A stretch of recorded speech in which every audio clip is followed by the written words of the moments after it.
Ozali bongo, on dirait qu'il y a Sentinelle, il y a Diaspora, nakati, il y a Sentinelle TV1, tozo le kapé na duplex na Soft 15 TV. Soft 15 TV ezali chaîne ya internet la plus populaire où il est na Canada. Donc tozali en direct kuna, tozali pe relayer na ba site belé net ba flashcongo.com ou ezwaka biso na bandeko ebele la bouche autorisée oyo bazwaka biloko ya proverbe 30-30 et la rabiso. Ba sangwa Congo eza koyinda Kabila zolenga opposition na lusha na bana nyoso tu ya Kinshasa balancer manifestation publique sur toute la RDC, citoyens, écoliers, élèves, étudiants, commerçants, motards, chauffeurs, chômeurs, professeurs, fonctionnaires de l'État, pasteurs, prêtres, entreprises privées, etc. Le peuple est toujours plus fort que la dictature. Article 64, yango oyo nanga a permettre biso poto appliquer parce que ndenge masolezo tambola Kabila soto bengani ete bondimi calendrier nanga na décembre a lancé sous guerre mosusu ya batu na ye ya ba milice na ye ya ba criminel o ya lansaka pour na ko retarder sous ba PC sous une année. C'est-à-dire que ngongango ikoki bozana ba preuve nyonso que pillage à Congo zo salama les criminels Kabila fait de la RDC une plaque tournante de vente d'uranium, de pillage des ressources de notre pays. Tout s'est fait en fraude. Tout le monde, l'Afrique et toute l'Afrique et tout le reste du monde viennent s'enrichir au Congo, sauf les Congolais. Monde entier, bazoa ko s'enrichir na Congo, mais bana mboka, bakolo Congo, bakolo mabele, bazo kufa na nzala. Alors, ezali mawa mingi, likambo futo tiango fin, yango balusha na opposition, balobi, Bangonyo surtout, balobi Kabila et son régime doivent partir pour donner la chance à la reconstruction de la RDC. Obstacle na Congo s'appelle Kabila, s'appelle Olengankoi, s'appelle Chibala, s'appelle tous ces aventuriers de criminels qui soutiennent un aventurier, un criminel rwandais, Oyo Aya, Kozwa Minduki, Kobotola Mboka Nabiso. Donc, Kabila, normalement pour Nangaï, soulèvement populaire, et c'est important, article 64, mais Kabila a kolongwaka na Minduki, a Minduki, a kolongwa na Minduki. Alors, peuple azali plus fort que la dictature.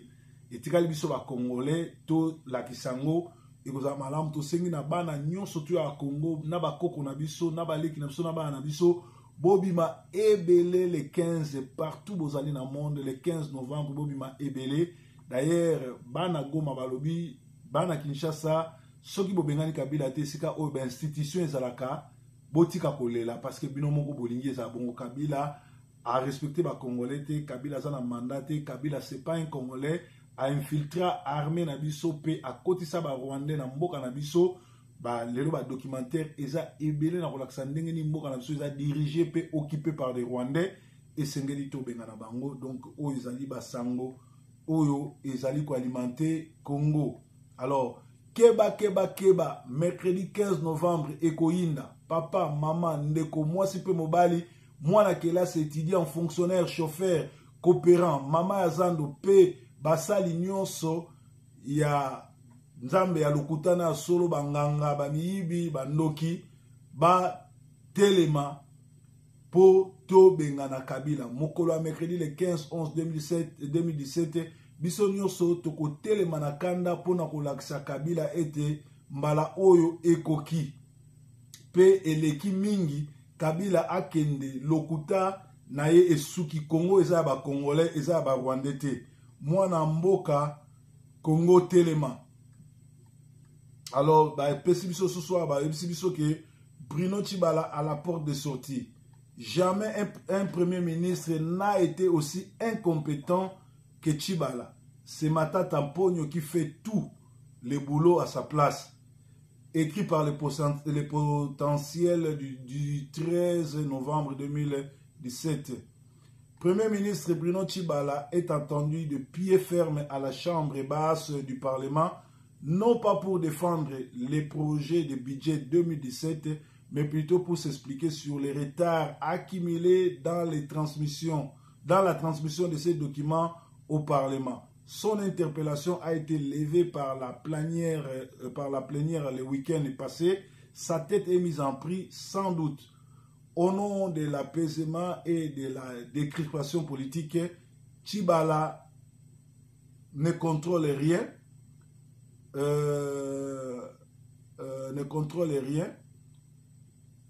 Et doit être chassé. La terre est en train de se dérober sous les pieds du Premier ministre Bruno Tshibala, Kolabo qui ne contrôle rien, et c'est l'Assemblée nationale qui se joue,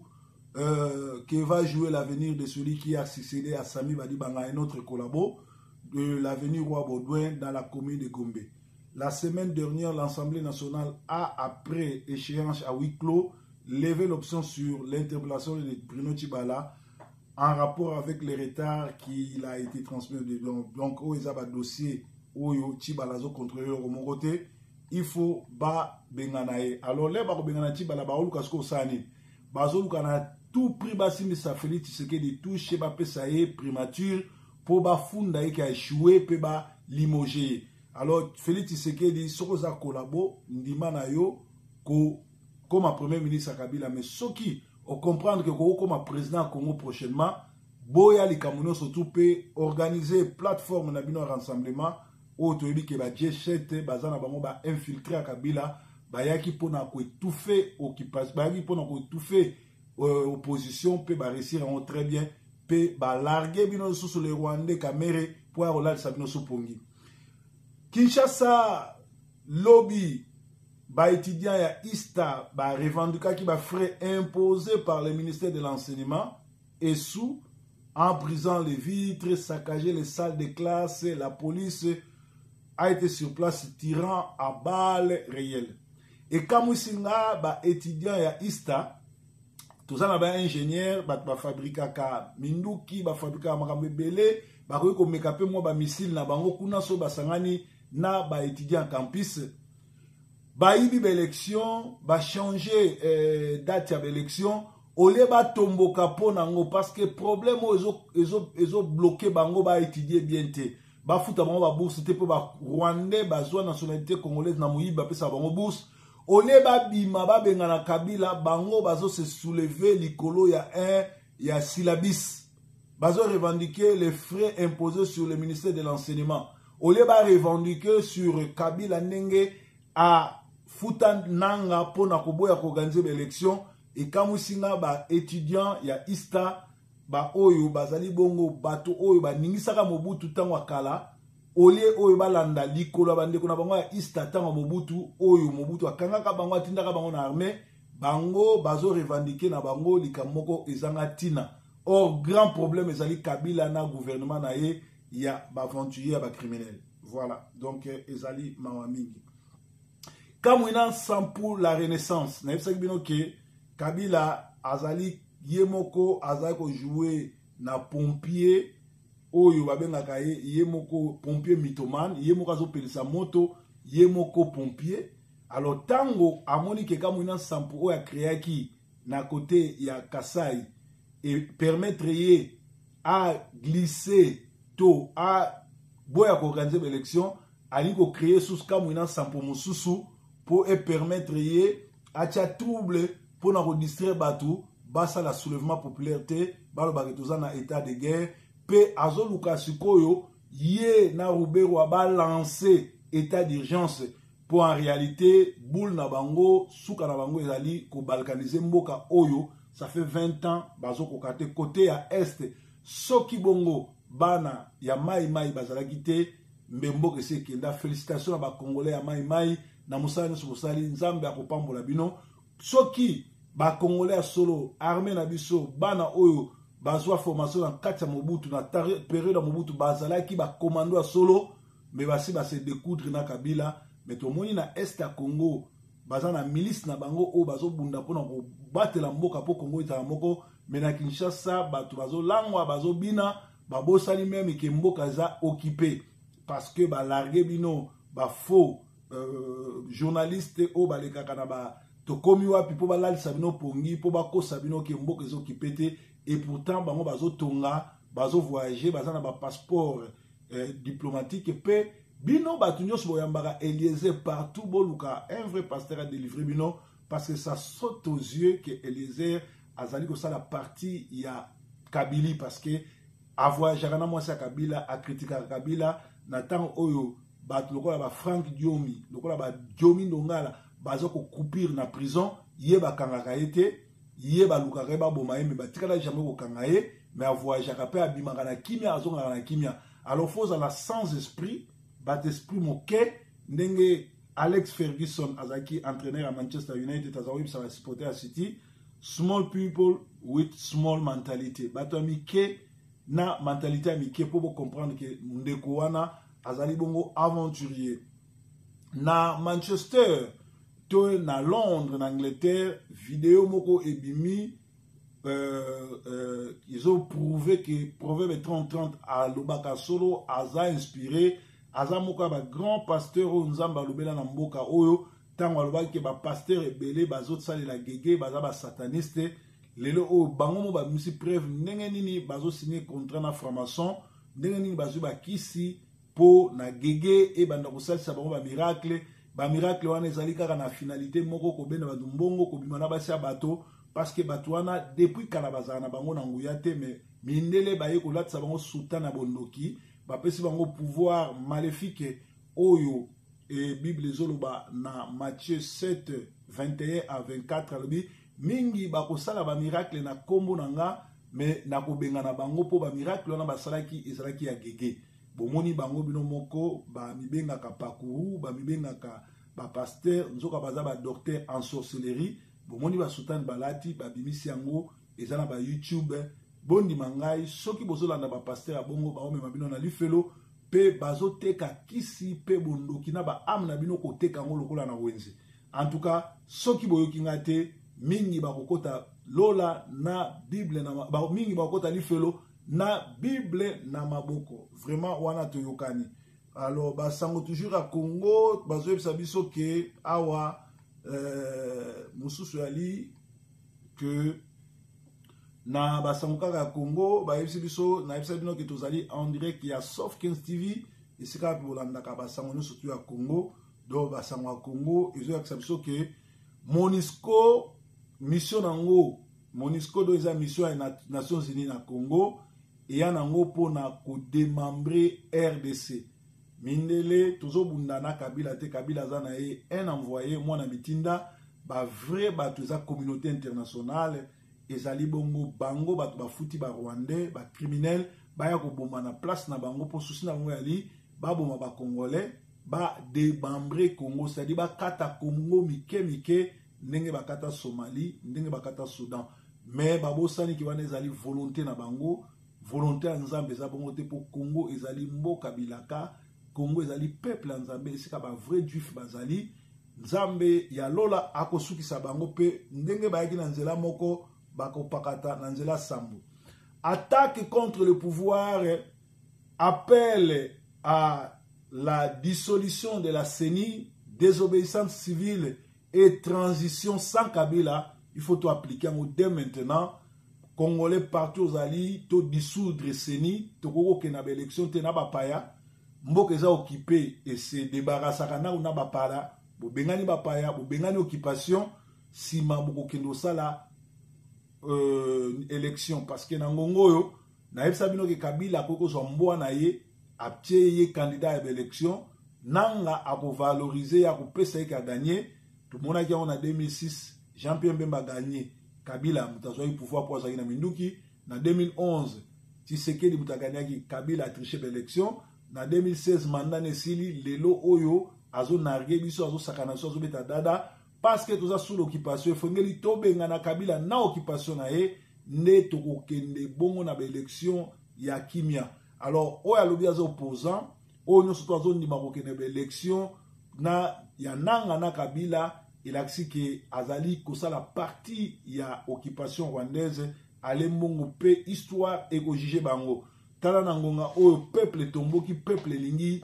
calendrier nangate peuple lingi kozasuna nangate mutulokola olengankoi Bruno Chibala batwana nyo surtout normalement ba congolais a solo partout beaucoup na bango fubosila na bango soza na mbeli otieye soza na moto zikisie parce que baza ba ennemi à Congo bazali ba toyo bazoko tosa mibeko zo utana Rwanda or que le Congo ezali mboka nzamba pesa na ba congolais pesa na ba rwandais batande ngona photo sila na bango yango tozo senga désobéissance totale et banda désobéissance civile et banda et transition sans Kabila ezala tokende na transition à 2 ans avec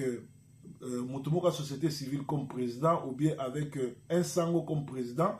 to organiser l'élection de Samaki na Burkina Faso to bengani armée rwandaise to kangi ba Ruberwa to kangi ba Bisengamana to kangi ba twana nyonso tu ba rwandais nyonso tu oyo ba mikotisa na kati ya mboka na biso ba kengo wa dondo ba ngwanda bango to kangi bango parce que lelo oboye sanga ngwanda batami wapi parce que ngwanda a joué rôle monene ya kolalisa bato pongi ya kokosa ke azali président ya résistance et pourtant atikala ko bambata libanga moko te azata na projet moko te ya ko benga na occupation et pourtant il y a azaki journaliste occupation ya ko beta masolo ya occupation mais azata na solution moko te donc c'est-à-dire ngwanda azo faire partie ya occupation et sengeli to kangaye to benga na ye lobby biso yo surtout la mukaki na pasi les grands combattants na kombo ya Willy a tikaki biso alors na lisolo oya liwa ya nani ya ndeko na biso Willy akufi mort subite ya commandant Wilco Mbumba esengeli boyeba Wilco Mbumba a bala camerounaise et Wilco Mbumba il y a une semaine azaki na Cameroun bazako soana mutu moko ngana azaki na ligne na mutu wana batie biso na conférence ndeko azaki na bonne santé mais azobetela biso masolo ke azwa assurance vie et sengeli boyeba ke na ngonga oyo occupation ezoluka koboma ba vrai combattant nyonso ndeko akufi mort subite ba membre ya famille ba combattant oyo baza na Paris bolandela mwasi na ye pourquoi mutu akufi mbala moko akufi le 9 bokunde le 18 novembre bozo bomba nini est-ce que mwasi wana atieli poison te po atikala ko hériter parce que ye asala assurance vie c'est-à-dire soka akufi héritière nde akoankese bambongo wana ba millions alors soka akufi mort subite c'est-à-dire soka eza poison te ezali héritière oyo alingi ko zwa mbongo wana mutu abomi alors ba membre famille na ye ba ndeko na ye ba camarade na ye ba tieli ya wendo bo veye na likambo oyo comment mwasi oyo bazaki na mobile na Cameroun bazongi kaka Paris le lendemain na mobile akufi pe mbala mo programme na funérailles ebimi pourquoi mwasi azoluka kokunda mobile ne mbao en tout cas il y a l'angui sous roche ngana zaka munoko na ngai ebombaka makambo te pona banque te naza pe frigo te toza na malili te pona bomba biloko. Kabila doit se retirer à la fin de cette année afin de préserver la crédibilité des États-Unis, déclare Ida Sower. Donc, esengeli na États-Unis ba sala de l'air mien ndenge batiaki Kabila na pouvoir ndenge pe bakoluka ba bengana ye parce que eko empêcher crédibilité na bango lele o biso stoyebi ke Kabila aza protégé par les États-Unis et aza na calendrier caché donc ba américain ba batie wana pour aïba aboma et pourtant ba américain ba yebi bien que biso banda kala to coopéraka ba bien na bango to saka bien na bango soki ba na posa coltan ba na posa diamant ba na tina te ba rwandais ba ya kozwa ngo pona bango ba signer ba corps na biso to kopesa bango yango alors Kabila azo préparer fuite na ye na kisa Ruberwa mais na misu na bino bazo sala lokwa kitetiese sengeli biso to benga na bango alors ezali mawa mingi na makambo nyonso tozoleka. Dans son mémo déposé le lundi dernier au ministère des Genres et Familles, l'Association congolaise des hommes mariés et pères de famille a informé le ministre de ces départements de l'intention de ses membres en situation de sans-emploi de la suspension temporaire des contrats de mariage et de leur retour au célibat au toit parental. c'est jusqu'à ce que le travail leur redevienne disponible une mesure préventive pour stopper la natalité des enfants qu'ils ne peuvent pas nourrir et subvenir à leurs besoins primaires à cause de ces régimes de conglomérats d'aventuriers des criminels rwandais. Donc, wana ezali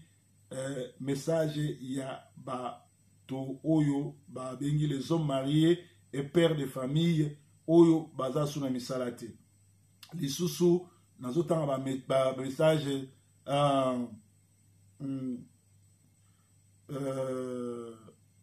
nazotanga message batindelinga parce que nayengi funa tango la diffusion du 13-11-2017, ou bien qu'aujourd'hui nous sommes le 14-11. Alors, peuple congolais et congolaises, RDC, bah, élection et les kakanajier, tina septembre et non à décembre. Période y a ba fête. Les dictateurs sont malins. Pourquoi les élections en RDC sont fixées en décembre? Toujours les mois de fête. Pour qu'en cas de marche et de protestation, celle-ci ne dure pas. Avec souci de bien fêter. Pourquoi le peuple ne combat-il pas pour que les élections soient dans la période de juin et juillet de l'année? Pendant les grandes vacances en RDC, vous avez le pouvoir de changer les mois pour les élections. Personne ne peut accepter de fêter avec des ordres. Voilà là où la dictature se croit être plus malin que les autres. Comment pouvez-vous poser et comment pouvez-vous passer janvier jusqu'à novembre pour voter en décembre? Députés, journalistes, opposants, étudiants, fonctionnaires, combattants luttaient pour chasser Kabila et obtenir des élections au mois de juin. Grandes vacances, s'il vous plaît, partagez cette pensée à tout Congolais pour la conscience et faites des émissions sur ça. Merci à tous.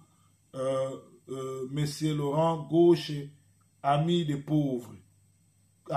Congolais. Donc, voilà, natangi message au la Oyo ezali ba breaking news.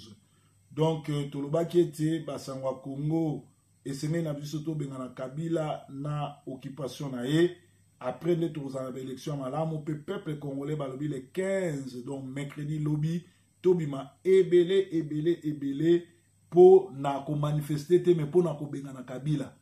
Il y aura des morts. Toko kufa po to kufi ebele, mais il faut stopper Kabila po aboma soute. Parce que soto tikiye akoboma biso pe akokontinue akoboma biso ekozala mabe mingi. Donc oyo ezali basango oyo ezalaki dans pourquoi lelo na journal lelo, donc ezali ndenge wana basango ya Angleterre tolobi ete batindelinga message ababi Paul était un artisan, Pierre était pêcheur, Mahomet était un commerçant et Jésus était charpentier. Si votre pasteur n'a pas de travail, c'est un voleur, quittez cette église. Alors, si vous pouvez sous awa branco logistique a quitté si prix, il y a carton, il y a mituka, il y a biloko, il y a kofrete na Kinshasa, bateau na ye a souka ezolongwa le 17 novembre pour accoster na boma. Bango biloko bimamba na Kinshasa na Kasavu le 10 décembre. Ce que vous avez intéressé partout en Angleterre au niveau de loko, benga branco logistique na 074 26 35 34 33 ou benga na numéro na nga na ko passer bino directement pa na bango pour na kotika biloko na banyo. Donc toloba ki ete soki pasteur na bino asala ka musala te po Yesu azako sala ba apôtre bazali ko sala, Paul azali ko sala ba tante longwa na église wana parce que pasteur wana za manipulateur. Peut le baki était peuple congolais tobima vraiment ebele les 13 lobby pour na ko bengana Kabila peto olenganko chibala batwala nyo surtout partout beaucoup na bango ba mova sakani bazali bongo ba personne photo sila na bango soko za na mbeli ozala nyoso ko bangelo côté tiaye parce que c'est ennemi à Congo. Breaking news, Basangwa Congo, Yesu Zankolo, tout le monde est sur lobby. Bye bye for now.